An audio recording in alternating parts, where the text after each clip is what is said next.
नमस्कार दोस्तों, आप सभी का हार्दिक स्वागत है। जैसा कि आपको मालूम है कि हार्ट डे स्पेशल में हम लोगों के पॉडकास्ट में मल्टीपल सीरीज़ आ रहा है, जिसमें कि हम लोग बता रहे हैं कि किस प्रकार आप अपने हार्ट का ध्यान रखा जा सकता है। कहते हैं ना, दिल का मामला है दिल भर, वही सारी चीज़ें। तो इसके केस में हमारे साथ हैं डॉक्टर ललित मलिक, जो कि हमें बताने वाले हैं आज के लिए जो कि सबसे इम्पॉर्टेंट टॉपिक है, वो है हार्ट अटैक। तो सबसे पहले सर, मैं आपका हार्दिक स्वागत करता हूं और अपना कीमती समय देने के लिए thank you so much sir, हमारे ऑडियंस के लिए। Okay, thanks Harish for inviting me. तो सर, सबसे पहला जो हार्ट अटैक से माइंड में आता है, क्योंकि आज के टाइम में बहुत हार्ट अटैक के केसेस आ रहे हैं। कभी किसी को जिम में करते करते हार्ट अटैक आ गया, कोई डांस कर रहा है तो हार्ट अटैक आ गया, कोई और अदर एक्टिविटी कर रहा है तो हार्ट अटैक आ गया। सर, इसका कारण क्या होता है हार्ट अटैक का? बेसिकली अगर हम देखें हार्ट अटैक का मुख्य कारण क्या है, उसका मेन कॉज क्या होता है। मेन कॉज में क्या होता है कि या तो उसको अंडर गोइंग ऑलरेडी ब्लॉकेज चल रहे होते हैं, अंदर ब्लॉकेज चल रहे होते हैं, वो एक लिमिट से ज़्यादा ब्लॉकेज हो जाते हैं और सप्लाई हार्ट की कम हो जाती है। जो हार्ट के जो हार्ट को जो ब्लड सप्लाई देती है, हार्ट की जो आर्टरी होती है, तो उनके अंदर जो ब्लॉकेज आ जाता है। कई बार क्या होता है कि जो आर्टरी के अंदर जो प्लाक होते हैं, जो फैटी प्लाक होते हैं, जो कोलेस्ट्रॉल की वजह से, हाई कोलेस्ट्रॉल की वजह से बनते हैं, उनका रप्चर जब हो जाता है, जो इनर लेयर से जब रप्चर हो जाता है, तो अचानक आर्टरी बंद हो जाती है। तो वो जो कंडीशन होती है, जो एक्यूट कंडीशन होती है, उसको हम हार्ट अटैक बोलते हैं। ओके। और कई बार उससे जो सिमिलर चीज़ होती है, जिसमें पेन होता है, एंजाइना होता है, अगर वो ब्लॉकेज आपका एक सिग्निफिकेंट लिमिट से ज़्यादा हो जाता है, तो उसको हम एंजाइना के सिम्टम्स यानी चेस्ट पेन वगैरह होता है। और फिर अगर हम उसकी इन्वेस्टिगेशन करते हैं तो हमें पता चलता है कि इस पेशेंट में या इस आदमी को ये आर्टरी ब्लॉकेज की वजह से ये दिक्कत आई थी।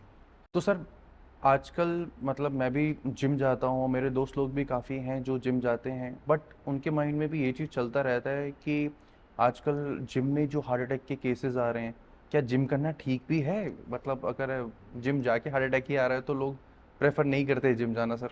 नहीं, बेसिकली ऐसा नहीं है कि हम कहीं जिम हमें नहीं जाना चाहिए, जिम हमें रेगुलर बेसिस पे जाना चाहिए। लेकिन एक्चुअल होता क्या है कि जो हम सोशल मीडिया कहीं देखते हैं, वो हमारा हाफ हमारी कुछ देखते हैं, वो हमारी हाफ नॉलेज है, कुछ हमने देख लिया, हमें कुछ नहीं है। एक्चुअल में अगर किसी पेशेंट को उनको ब्लॉकेज अगर हम देखें, तो उनको डेफिनेटली एक ब्लॉकेज रहा होगा जो उनको नहीं पता। या तो वो ब्लॉकेज उतना ही था, अचानक वो वहाँ से उनका जो प्लाक था वो डिसरप्ट हो गया, या वो उनका जो ब्लॉकेज रहा होगा वो बढ़ गया, यानी उसकी सीवियरिटी बढ़ गई। तो ये दो तीन कारण है। और उन्होंने अपना फॉलोअप या चेकअप, जो भी हॉस्पिटल में अपना चेकअप नहीं कराया होगा, उन्होंने अपना बीपी कंट्रोल नहीं कराया होगा, उन्होंने अपनी कोलेस्ट्रॉल या एलडीएल को मेंटेन नहीं रखा होगा, उन्होंने अपना जो उनका वेट है, ओवरवेट होगा, उन्होंने वेट रिड्यूस नहीं किया होगा। तो ये चीज़ें हैं जो ऐसी चीज़ को बढ़ाते हैं। ऐसा नहीं आप जिम नहीं जाइए, आपको जिम जाना ही है, क्योंकि आपको जो एक्सरसाइज करेंगे ये तो उनके बेनिफिट ही हैं। तो आपको डरना नहीं है। अगर ये ऐसा नहीं है कि अगर उनको जिम में हो गया, ये तो उनको होना ही था। अगर वो ऐसी कंडीशन थी, अगर वो उस टाइम नहीं होता, हो सकता है वो 7 दिन बाद होता, हो सकता है वो 15 दिन बाद होता, 2 महीने बाद होता है, बाद में हो सकता था। वो रिस्क की जोन में तो थे ही ना। तो उससे अपने को डरना नहीं है कि कोई आप वीडियो देख रहे हैं कि वो एक्सरसाइज करते हुए गिर गया, ये गिर गया, वो तो हाई रिस्क केस हैं। उनको पता था हाई रिस्क केस है, अगर नहीं पता था तो अपनी इन्वेस्टिगेशन करानी चाहिए।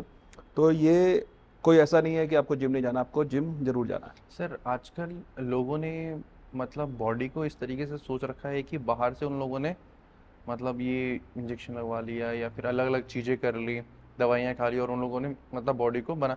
तो क्या इस सब से भी हार्ट पे इफेक्ट पड़ता है, या फिर जो लोग बाहर से दिखता है और वो अंदर से भी उतना ही स्ट्रांग रहता है?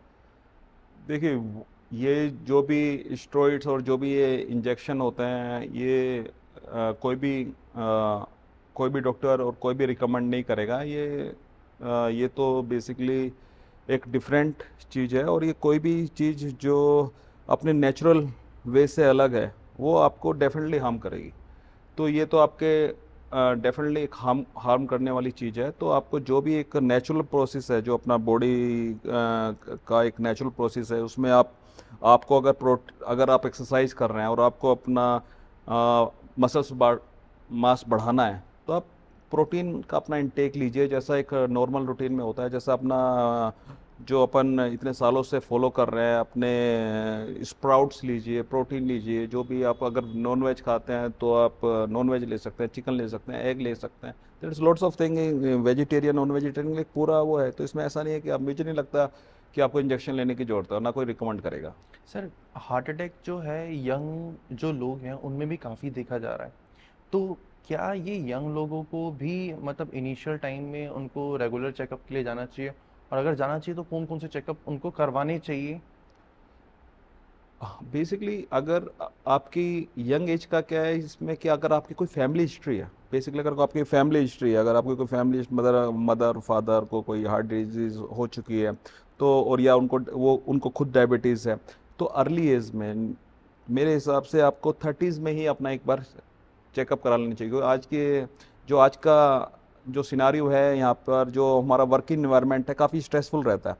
तो आपको जल्दी चेकअप जाके करा लेना चाहिए। आप किसी भी अपने हार्ट कंसल्टेशन कराने जाएंगे, कार्डियोलॉजिस्ट के पास जाएंगे, कार्डियक सर्जन के पास जाएंगे, कुछ इन्वेस्टिगेशन होंगी जिसमें अपना क्लियर कट पता चल जाता है कि इनको हार्ट की प्रॉब्लम है या नहीं है। तो आप बेफिक्र होकर रह सकते हैं। दूसरा, कुछ एक क्राइटेरिया फिक्स है कि अगर आपकी एज मोर देन 40 है, 45 है, तो आपको डेफिनेटली आपको हार्ट चेकअप कराना ही चाहिए, इरेस्पेक्टिव कि आपकी फैमिली हिस्ट्री है या नहीं है, डायबिटीज़ है फैमिली में या नहीं है।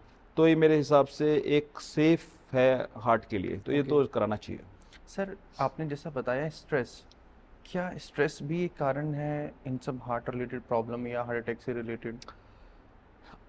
अगर हरीश देखोगे, तो जो हम पहले सोचते थे कि हार्ट डिजीज़ के क्या कारण है, पहले हम लोग सोचते थे, और हम लोग जो पहले पढ़ते थे, एक फिक्स होता था क्राइटेरिया। तो उसमें आता था cholesterol, LDL, high BP, smoking, alcohol, और फूड हैबिट, ओवरवेट।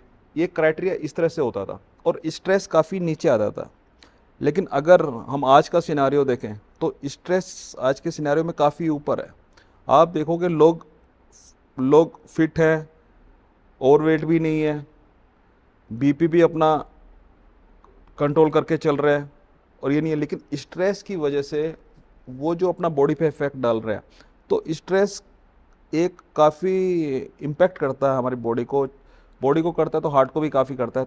तो स्ट्रेस का भी कंट्रोल होना बहुत ज़रूरी है, चाहे वो आप योगा करें, चाहे मेडिटेशन करें। और मैं ज़रूर बोलूँगा कि स्ट्रेस का तो कंट्रोल होना ही चाहिए। आप अपनी फैमिली के साथ समय निकालिए, बीच बीच में अपने काम से ब्रेक लीजिए, और डेली कोशिश करें। अगर डेली नहीं कर पा रहे तो हफ्ते में 5 दिन, 4 दिन एटलीस्ट, जितना भी आप कर सकें करिए। चाहे योगा करें, चाहे मेडिटेशन करें, हाफ एन आवर नहीं हो पाता तो 20 मिनट्स करें, 15 मिनट्स करें, एटलीस्ट करें। तो डेफिनेटली ये आपकी ओवरऑल आपकी हेल्थ को इम्प्रूव करेगा। सर, स्मोकिंग जैसा आपने जिक्र किया, स्मोकिंग, अल्कोहल, क्या इन सब से भी इम्पैक्ट पड़ता है heart related definitely problem? Smoking जो बेसिकली टोबैको है, चाहे वो इन टर्म्स ऑफ जो खैना है, जो खैना और ये लोग जो खाते हैं दबा के इधर रख लेते हैं, वो वाला हो गया, चाहे बीड़ी हो, चाहे सिगरेट्स हो, ये सब बहुत ही हाई लेवल पे हार्ट को इफ़ेक्ट डालती हैं। आपका हार्ट इसमें फिर, और ये एक मेन कारण भी होता है हार्ट के इसमें बीपी आपका इसकी वजह से आपका बीपी भी बढ़ता है, और हार्ट पे काफ़ी इम्पेक्ट डालती हैं। अल्कोहल में क्या होता है, अल्कोहल भी आपका एक नेगेटिव इम्पेक्ट डालता है एज़ कम्पेयर टू अगर स्मोकिंग से करें, नो डाउट उसका थोड़ा कम है। इसलिए जितने भी आपके रिकमेंडेशन देंगे वो मतलब कि स्मोकिंग को नो बोलते हैं, अल्कोहल को बोलते हैं आप जितना रिड्यूस मिनिमम कर सकें उतना आप कर दें। तो मेरे हिसाब से, लेकिन आपको स्मोकिंग तो अब आपको बिल्कुल, smoking is purely no. Okay sir, और कोई आपके सजेशन जो आप ऑडियंस को देना चाहें हार्ट रिलेटेड प्रॉब्लम या फिर हार्ट अटैक के टाइम में, कुछ भी, एनीथिंग सर?